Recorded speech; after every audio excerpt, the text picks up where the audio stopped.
The belt buckle from Private Collins' uniform caught the morning light as Audie Murphy adjusted the makeshift harness one more time, testing the connection between his rifle sling and cartridge belt. 3 days had passed since he'd improvised the drag technique in the Colmar pocket, and now the 3rd Infantry Division was pushing deeper into the Vosges Mountains, where frozen pine branches cracked like rifle shots in the January wind. Murphy's squad moved through snow-heavy forests toward what intelligence called a lightly defended crossroads, but Murphy had learned to distrust such promises. The drag harness had become his signature among the men of the 15th Infantry Regiment. Word traveled fast in foxholes about the kid from Texas who'd crawled through German fire 14 times to pull wounded soldiers to safety, using nothing but his equipment and stubborn refusal to leave anyone behind. But what the stories missed was how the harness straps still cut into his shoulders during long marches, phantom pressure that reminded him of each man's weight, each desperate crawl across frozen ground. Sergeant Williams, one of the soldiers Murphy had dragged to safety near Holtzwihr, walked point with a barely concealed limp. His leg had healed enough for duty, but Murphy noticed how he favored it during river crossings and steep climbs through the Vosges terrain. Williams never mentioned the rescue directly, but he'd quietly adjusted Murphy's pack straps twice that morning, checking the harness rigging with the careful attention of someone who understood its importance. "Intelligence says we're looking at maybe a squad of Germans holding that road junction ahead," Williams said, consulting his map during a brief halt. "But you know how intelligence works out here." Murphy nodded, scanning the tree line ahead, where morning shadows made every stump and fallen log look like a waiting enemy. The Vosges Mountains had taught the 3rd Infantry Division that every clearing might hide machine gun nests, every farmhouse could anchor a defensive line. 3 months of fighting through eastern France had turned predictions into dark humor among the riflemen. Private Morrison, another of Murphy's rescued soldiers, struggled with his pack straps near a cluster of snow-laden firs. The shrapnel wounds to his legs had healed, but long marches through deep snow still challenged him. Murphy moved to help without thinking, the gesture automatic after weeks of watching for signs that his men might fall behind. "I got it," Morrison muttered, but he didn't pull away when Murphy adjusted the weight distribution. "Just feels heavier today." The company radio crackled with updates from battalion headquarters, reports of German armor moving through the mountains and defensive positions being reinforced throughout the sector. Lieutenant Patterson, their platoon leader, held the handset with the tired expression of an officer who'd learned that radio messages rarely matched ground truth. The Vosges campaign had taught everyone that real information came from what you could see through the trees, not what came through static-filled transmissions. Murphy checked his own equipment one more time, ensuring the modified harness system remained secure. The technique had evolved since Holtzwihr: bootlaces reinforcing stress points, strips of cloth protecting his shoulders from the cutting edges of military webbing. It looked improvised because it was born from desperate necessity and refined through repetition. But Murphy knew that refinements meant expectations, and expectations meant more situations where someone would assume he could drag wounded men through impossible terrain. As they approached the supposed crossroads, Murphy felt the familiar weight of responsibility settling across his shoulders like an invisible version of his rescue harness. The men around him carried their weapons with the easy competence of veterans, but Murphy noticed how their eyes found him during difficult moments, looking for reassurance or leadership he wasn't sure he could provide.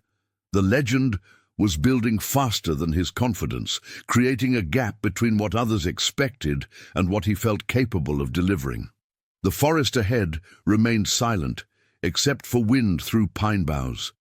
But Murphy's instincts registered something wrong with the stillness.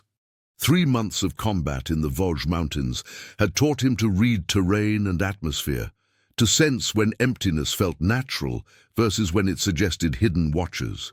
Behind him, 14 men moved with the quiet efficiency of soldiers who'd survived multiple engagements. But Murphy wondered how many more rescues he could perform before luck abandoned them all in these frozen mountains. The German machine gun opened fire just as Murphy's squad reached the edge of the supposed crossroads, muzzle flashes winking from positions that intelligence had marked as lightly defended. Within seconds, the winter stillness of the Vosges Mountains exploded into the familiar chaos of ambush. Automatic weapons fire from multiple directions, mortars beginning to fall with methodical precision, and the sharp crack of Mauser rifles from concealed positions among the snow-heavy pines. Murphy dropped into a drainage ditch as bullets snapped overhead, his modified harness system pressing against his back as he crawled toward better cover. The crossroads wasn't lightly held at all. German defenders had turned the junction into a killing ground, with interlocking fields of fire that covered every approach. Through gaps in the forest, Murphy could see the dark shape of a tank destroyer positioned at the road's edge, its long gun traversing slowly as the crew searched for targets. "My contact front!" William shouted into the radio handset, his voice barely audible over the crescendo of gunfire. "We've got at least a platoon-strength position with armor support." The response from company headquarters crackled with static, but Murphy caught enough words to understand their situation. The 3rd Infantry Division's advance through eastern France had stalled along multiple points in the Vosges Mountains, and battalion needed this crossroads cleared to maintain momentum. No reinforcements were immediately available, and orders emphasized holding positions until the tactical situation clarified. Private Morrison belly-crawled to Murphy's position, his face pale with the recognition that their squad was dramatically outnumbered. "How many you think we're facing?" "More than intelligence promised," Murphy replied, watching muzzle flashes from at least 6 machine gun positions. The tank destroyer hadn't fired yet, but its presence dominated the tactical picture.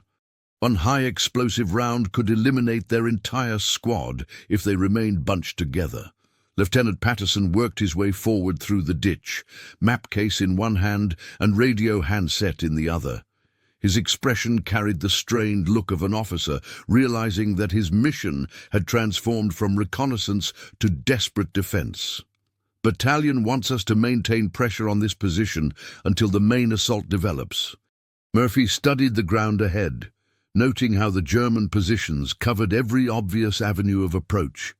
The tank destroyer sat at the road's edge like a steel fortress, its thick armor proof against anything their squad could bring to bear. But something about its positioning seemed wrong. The vehicle appeared to be buttoned up, possibly disabled or abandoned, rather than actively engaging targets. "Sir, that tank destroyer hasn't moved since we made contact," Murphy observed. "Might be knocked out already." Williams squinted through the scope of his rifle, studying the armored vehicle. "Hard to tell from here. But if it's operational, we're pinned down until somebody figures out how to deal with it."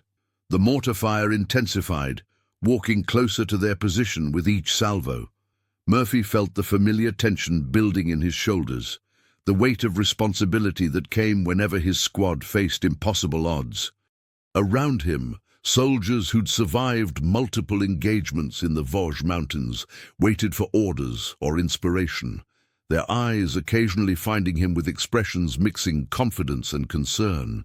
Through the gunfire, Murphy heard German voices calling to each other from the tree line, coordinating their defense and adjusting their fields of fire. The enemy soldiers sounded young, probably as cold and tired as his own men, but they held superior positions and numerical advantage.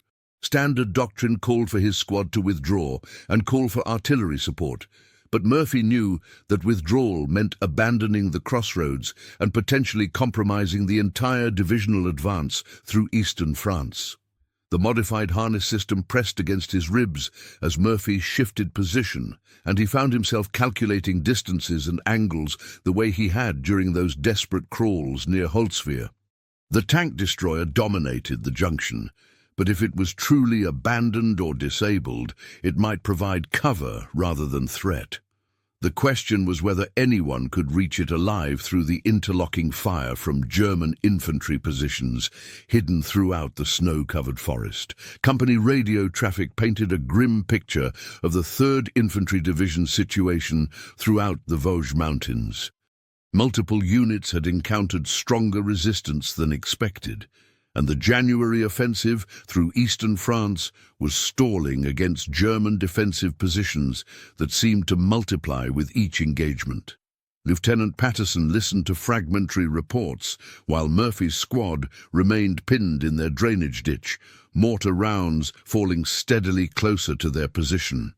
"2nd Platoon is taking casualties at Hill 351, Patterson reported quietly. "3rd Platoon can't advance past that burned-out village. We're pretty much on our own out here." The tank destroyer at the crossroads remained motionless, its long gun pointing toward empty forest rather than tracking targets. Murphy studied the vehicle through brief glimpses between mortar bursts, noting details that suggested abandonment rather than active operation. No movement around the commander's cupola, no adjustment of the main weapon, and most importantly, no response to the growing small arms fire echoing through the Vosges terrain. Williams crawled to Murphy's position, his expression mixing frustration with the tactical awareness of a veteran NCO. "What do you think about that armor?" "Looks dead to me," Murphy replied. "Question is whether we can reach it." Private Morrison overheard their conversation, his face showing the strain of another impossible situation.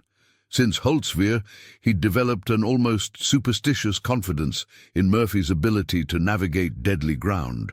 But Morrison also understood that luck eventually runs out in the mountains of eastern France. "You thinking about using your drag technique to get close?" Murphy felt the weight of expectation settling across his shoulders like his modified harness system. The men around him had seen him crawl through German fire to rescue wounded soldiers, and now they looked to him for solutions that standard tactics couldn't provide. But approaching a potentially active tank destroyer was different from dragging casualties. It meant crossing open ground under fire with no wounded soldier to justify the risk. German voices grew louder from the tree line, suggesting reinforcements or a coordinated assault developing against their position. The machine gun fire had intensified, and Murphy could hear the distinctive sound of a Panzerfaust being prepared somewhere in the forest. If German infantry advanced with anti-tank weapons, the drainage ditch would become a death trap rather than cover. "Battalions asking for situation reports every 15 minutes, Patterson announced after another radio exchange. "They want to know if we can neutralize that armor." Murphy studied the approaches to the tank destroyer, noting how his modified harness system might be adapted for carrying explosives rather than wounded soldiers. The technique that had saved 14 men near Holtzwihr could potentially be used to deliver grenades or satchel charges close enough to disable the armored vehicle. But the crawl would be longer and more exposed than anything he'd attempted before. Williams must have followed his thinking because the sergeant moved closer and spoke quietly. "Murphy, you saved my life back at Holtzwihr. Don't throw yours away because people expect miracles." The comment hit harder than expected. Murphy realized that his reputation for impossible rescues was creating pressure to attempt increasingly dangerous missions. The men needed the crossroads cleared, battalion needed the advance to continue, and the 3rd Infantry Division needed momentum in their push through eastern France. But Murphy also knew that dead heroes couldn't save anyone. Through the static of radio communications, fragments of conversation revealed the broader tactical picture. German defensive positions throughout the Vosges Mountains were proving more formidable than intelligence had suggested, and several units were calling for immediate support. The tank destroyer at their crossroads represented just one obstacle in a chain of problems facing the division. Murphy checked his equipment one more time, feeling the familiar pressure points where his harness system would distribute weight during a long crawl. The technique had evolved from desperate improvisation to calculated method, but each application carried risks that compounded over time. Somewhere behind them, other soldiers were fighting their own battles in the frozen forests of eastern France, and Murphy wondered how many would be crawling through enemy fire before the day ended. Would you follow the orders exactly, or trust what your own eyes and instincts tell you in a moment like this? Comment which path you'd take, and share this episode with someone who loves real human stories from history. Murphy began his crawl toward the tank destroyer just as German mortars found their range on the drainage ditch. The modified harness system now carried 2 satchel charges and his remaining grenades, the weight distributed across his shoulders in a configuration that felt both familiar and terrifyingly different from carrying wounded soldiers through the Colmar pocket. Snow crunched under his elbows as he worked his way across the open ground toward the crossroads, using every slight depression and fallen log for cover. The tank destroyer loomed larger as he approached, and Murphy could see clear evidence of combat damage. Burn marks around the engine compartment, a track blown off the drive sprocket, and what appeared to be bullet holes in the driver's vision port. But the main gun remained intact, and the vehicle's position still dominated the entire junction. If German infantry was using it as a strong point, Murphy's approach would end quickly and badly. Behind him, Williams and the rest of the squad maintained covering fire, their shots aimed high to avoid hitting Murphy while keeping German heads down. The technique reminded Murphy of the suppressive fire that had covered his rescue crawls near Holzwehr, but this time he was carrying explosives toward an enemy position rather than dragging wounded men toward safety. The psychological difference felt enormous: salvation versus destruction, medical evacuation versus combat demolition. German voices came from multiple directions now, and Murphy could hear boots crunching through snow as enemy soldiers moved to flank his squad's position. Time was running out for the 3rd Infantry Division's advance through this sector of the Vosges Mountains, and Murphy realized that his individual action might determine whether the crossroads fell to German counterattack or remained open for American forces pushing through eastern France. 20 yards from the tank destroyer, Murphy discovered the first body. A German tank crewman lay frozen in the snow, his winter camouflage uniform suggesting he'd been killed during an earlier engagement. The sight confirmed Murphy's suspicion that the vehicle was abandoned, but it also revealed how recently the position had seen combat. Enemy infantry might be using the tank destroyer as cover while avoiding the disabled vehicle itself. Murphy's modified harness system had evolved again during the crawl, with bootlaces and gear straps securing the satchel charges in positions that wouldn't interfere with his movement or accidentally detonate from impact. The improvised engineering reflected months of experience adapting equipment for purposes never intended by military designers. But Murphy knew that innovation born from desperation carried its own risks. As he reached the tank destroyer's side, Murphy could hear German soldiers talking inside the vehicle. The armor wasn't abandoned after all. Enemy infantry had taken shelter inside the hull, using the steel protection while maintaining observation over the crossroads. Murphy realized that his approach had brought him within feet of several German soldiers, who were probably as cold and tired as his own men, but who would kill him instantly if they detected his presence. The satchel charges felt heavy against his ribs as Murphy worked his way toward the tank destroyer's rear, where engine access ports offered potential placement points for explosives. Through gaps in the armor plating, he could see movement and hear fragments of conversation in German. The enemy soldiers sounded young, discussing ammunition supplies and the American positions with the matter-of-fact tone of veterans managing another day of combat in the frozen Vosges Mountains. Murphy's hands had lost most feeling during the crawl, but muscle memory guided the placement of charges and the preparation of fuses. The modified harness system had served its purpose, delivering him and his explosives to the target. But now everything depended on timing and luck. German voices continued from inside the tank destroyer, unaware that their strongpoint was about to become their tomb. The weight of what he was about to do settled across Murphy's shoulders, heavier than any wounded soldier he'd ever dragged. These weren't distant enemies glimpsed through rifle sights, but human voices discussing familiar concerns, ammunition, orders, the cold that numbed fingers and made simple tasks difficult. In a few seconds, Murphy would transform those voices into silence and the tank destroyer from shelter into grave. Murphy's hands trembled as he prepared the fuses, not from cold, but from the realization that he was about to kill men whose conversations he could hear through the tank destroyer's hull. One German soldier was quietly singing something that sounded like a lullaby, perhaps thinking of home or children, or simply passing time during another endless watch in the Vosges Mountains. The intimacy of that moment would never appear in any after-action report from the 3rd Infantry Division's advance through eastern France.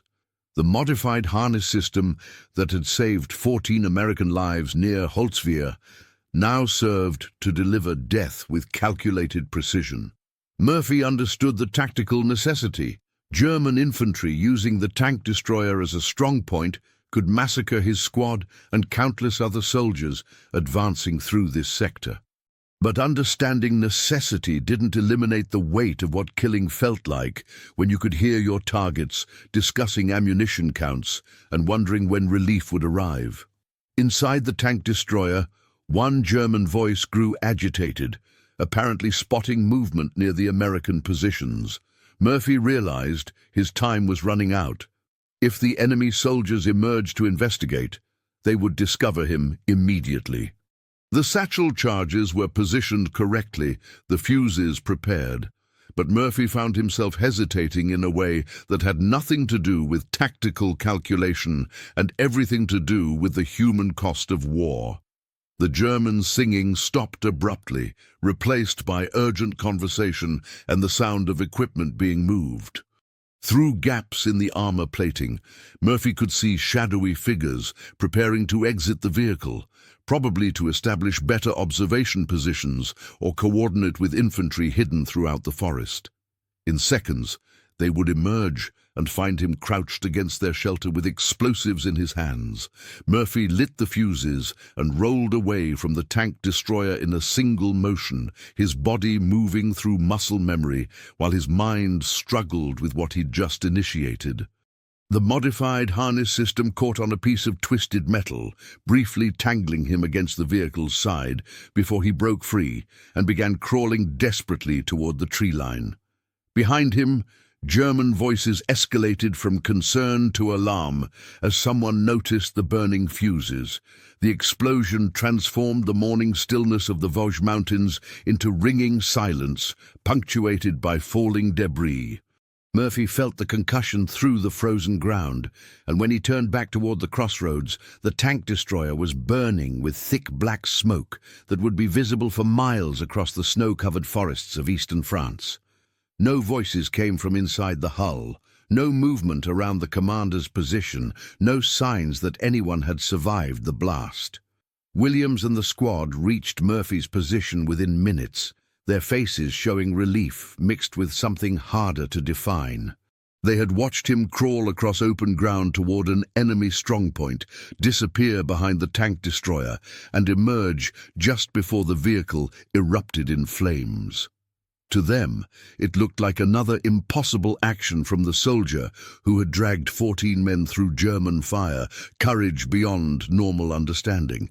But Murphy knew the difference between rescuing wounded Americans and killing German soldiers who had been singing quietly to pass time in a disabled tank. The harness system had worked perfectly for both missions, distributing weight and enabling movement through hostile terrain, but the psychological weight was distributed differently. Saving lives felt like carrying something precious. Taking lives felt like carrying something that would never be set down. Lieutenant Patterson arrived with radio updates from battalion headquarters, reporting that the cleared crossroads would enable the 3rd Infantry Division to resume its advance through this sector of the Vosges Mountains. The action would be recorded as neutralizing enemy armor through individual initiative, language that transformed complex human reality into clean military prose, suitable for after-action reports and citation recommendations. Private Morrison helped Murphy check his equipment, noting how the modified harness system had adapted again to serve a completely different purpose. "Same technique, different job," Morrison observed quietly. Murphy nodded, but couldn't find words to explain how different it felt. The harness was the same, the crawling technique identical, the tactical results successful by any military standard. But the German soldier's lullaby echoed in his memory alongside the voices of American wounded, calling for help near Holzwehr. And Murphy realized that his improvised methods were creating legends that would follow him through whatever remained of the war in eastern France and beyond. 3 weeks after the tank destroyer incident, Murphy sat in a command post converted from a barn outside Holzwehr, watching a captain from division headquarters write his citation recommendation. The official language transformed that morning at the crossroads into clean sentences about exceptional courage and tactical innovation. But Murphy noticed how the report omitted certain details.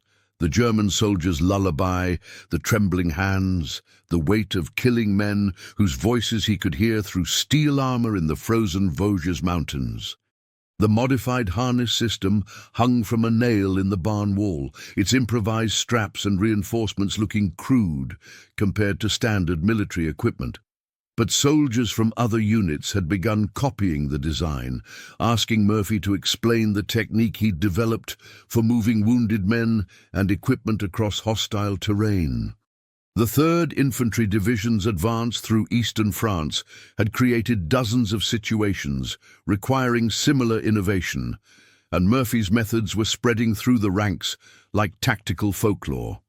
Williams approached with coffee and the quiet manner he'd adopted since watching Murphy crawl toward the tank destroyer. "Division wants to know if you'd be willing to demonstrate the harness technique for new replacements." Murphy nodded, though the idea of teaching others to carry wounded soldiers made him think about teaching them to carry explosives toward enemy positions. The technique was neutral. It moved weight efficiently across difficult ground.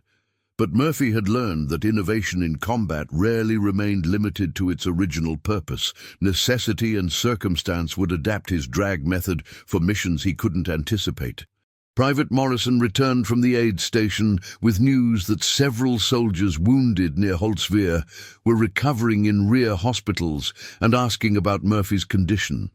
Men he'd dragged through German fire wanted to know if the soldier who saved them had survived subsequent actions in the Vosges mountains. Morrison delivered their messages with the careful tone of someone who understood that gratitude could feel heavier than guilt.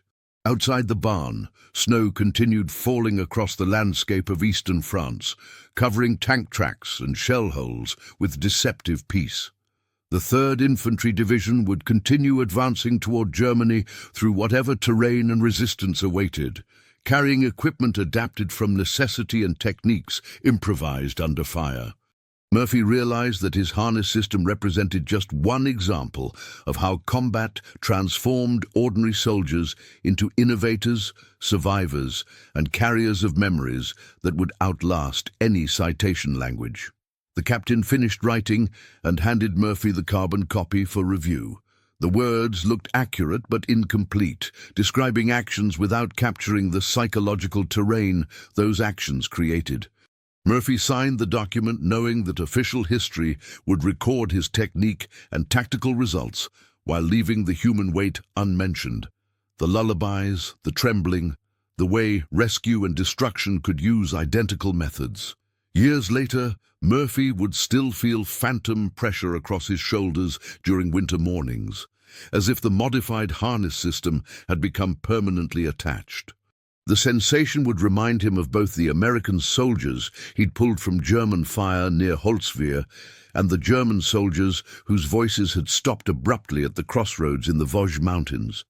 Innovation born from desperation carried its own momentum, and Murphy understood that some techniques once learned could never be forgotten or completely controlled. Williams helped Murphy pack his equipment as orders arrived for movement to new positions deeper in the forest of eastern France. The 3rd Infantry Division's advance would continue, requiring more improvisation, more adaptations, and probably more applications of Murphy's drag technique. But Murphy had learned that survival innovations created their own form of weight, and the harness system that had saved 14 lives would also carry the memory of voices silenced inside burning steel. The war would end eventually, and after-action reports would be filed in archives, where tactical innovations might be studied by future soldiers facing similar challenges. But Murphy knew that the real weight of his improvised methods would remain with those who had used them, carried across decades like phantom harness straps that no citation could adequately describe or fully document. If this story reminded you that behind every medal there's a human being carrying memories we'll never fully see, subscribe to the channel, tell us which country you watch from, and invite someone to revisit history with us in the next story.